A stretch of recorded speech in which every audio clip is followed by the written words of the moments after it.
Olá, sejam bem-vindos a mais uma aula. Então, na aula de hoje, nós vamos aprender como é que faz mapeamento de coleções, né, um para muitos, tá? Onde a gente vai mapear os jogadores na classe time. Bueno, então nós temos aqui a classe time, tá? Que possui uma lista de jogadores. Então, nós temos um relacionamento de um, né, para muitos, tá? Então, um time pode ter muitos jogadores, um jogador, né, ele pertence a um time. Lá, o próprio jogador, ele já está a gente já fez o mapeamento do time no jogador, e agora a ideia nossa é que a gente faça um mapeamento dessa colação de jogadores no time. Então, ou seja, quando eu for editar o time, ele carrega o time, tá aí os jogadores que pertencem a ele, né? Que isso vai facilitar muito depois assim o desenvolvimento, tá? Então vamos lá. Então lá na classe time ela vai ter então uma lista, tá? Aqui um list, né? Tipado de jogador, que eu vou chamar de jogadores, tá? Recebe new array list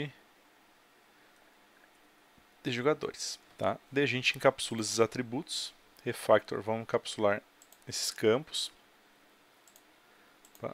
Que são os jogadores, tá? Então o que nós precisamos anotar aqui, né? Eu vou colocar uma anotação @one to many, então são muitos, um time para muitos jogadores, tá? E daí tem algumas coisas que a gente tem que anotar aqui. Eu tenho que dizer por qual que é o atributo que está mapeado à classe jogador. Ou seja, aqui eu tenho que informar, lá na classe jogador, tá? Tem um atributo que relaciona o jogador com o time. Então eu tenho que informar qual que é o nome do atributo que é utilizado aqui. Então esse nome do atributo não é o, digamos, o nome que está aqui no join column time, tá? É que o nome do atributo sim. Então aqui nós temos um atributo time, tá, do tipo time. Então time com M maiúsculo. Né? Então quando eu for colocar esse mapped by, ele tem que apontar para o nome do atributo na classe que está sendo mapeada nesta lista, tá? O nome do atributo, né, de mapeamento na classe, digamos, jogador que faz parte dessa lista aqui. Além dessa especificação aqui, nós precisamos colocar algumas outras informações, tá? Tem uma informação de cascade type aqui, então aqui eu tenho que informar. Quando eu executar uma operação, tá? Como, digamos, isso aqui é uma agregação por composição, tá? Então a classe jogador, teoricamente, ela não existiria nessa uma instância do time. Né? Então, quando eu executar uma operação no time, eu vou propagar, né, para os filhos, né, dessa lista. Então, aqui eu posso dizer quais operações de persistência que eu propagaria para os filhos, né, os jogadores.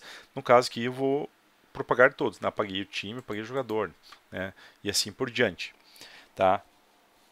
Também tem a opção aqui de orphan removal igual a true. Então, removi o time e removo os jogadores. Né?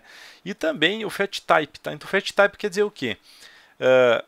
Quando eu carregar o time, eu carrego previamente o jogador, digamos assim, eu consultei o time, né? Digamos eu tenho 3 times cadastrados, cada um com 10 jogadores. Então aqui, por exemplo, eu desejo, quando eu fizer uma consulta nos times para retornar o time, para cada linha de time que eu recuperar, daí ele vai recuperar também os jogadores, né? Fazendo mais consultas no banco.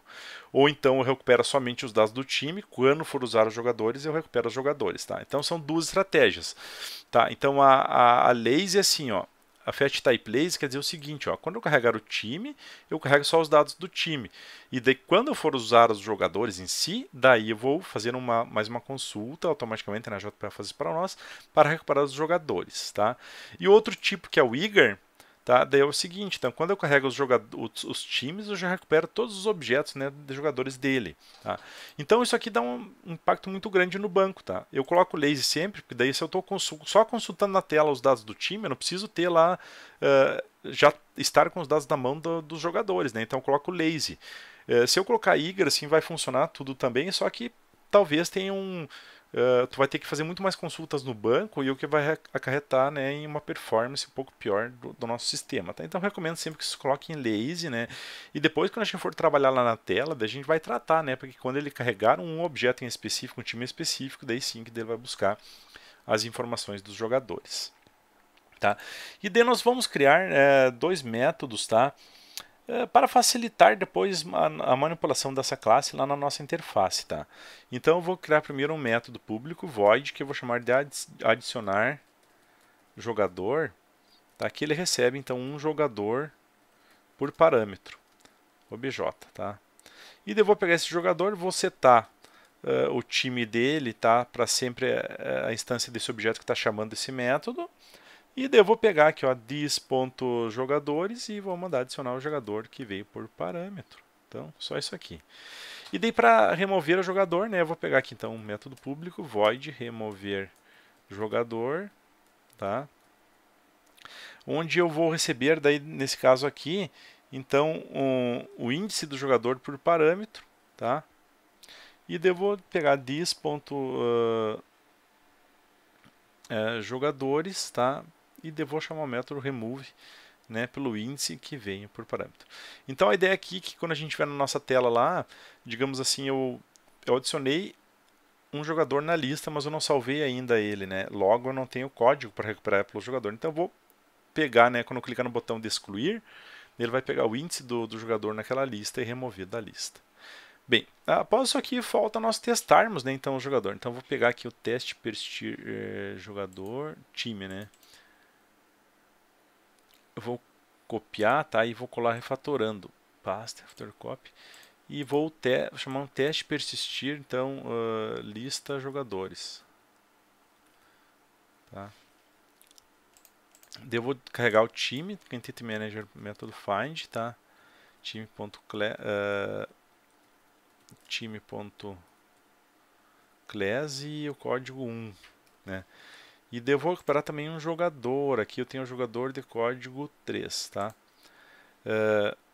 Jogador J recebe então o Entity Manager método find, tá? E daí o jogador, né? Eu vou pegar então o jogador.class, tá? E daí o código 3. E daí a gente pega aqui o time.adicionar jogador e passo aquele J e mando persistir, no caso aqui o time, né, que dele associa, né, esse jogador com esse meu time. Então Shift mais F6, tá, deu tudo certinho. Aqui o meu mapeamento está correto. No banco de dados não muda nada, né? A gente vai continuar com as 9 tabelas, tá? E daí agora a gente já tem, né, esse mapeamento no time. Quando eu carregar o time, eu já vou ter à disposição, né, a lista de jogadores. Certo, pessoal? Então a gente terminou o mapeamento aqui do nosso estudo de caso, né?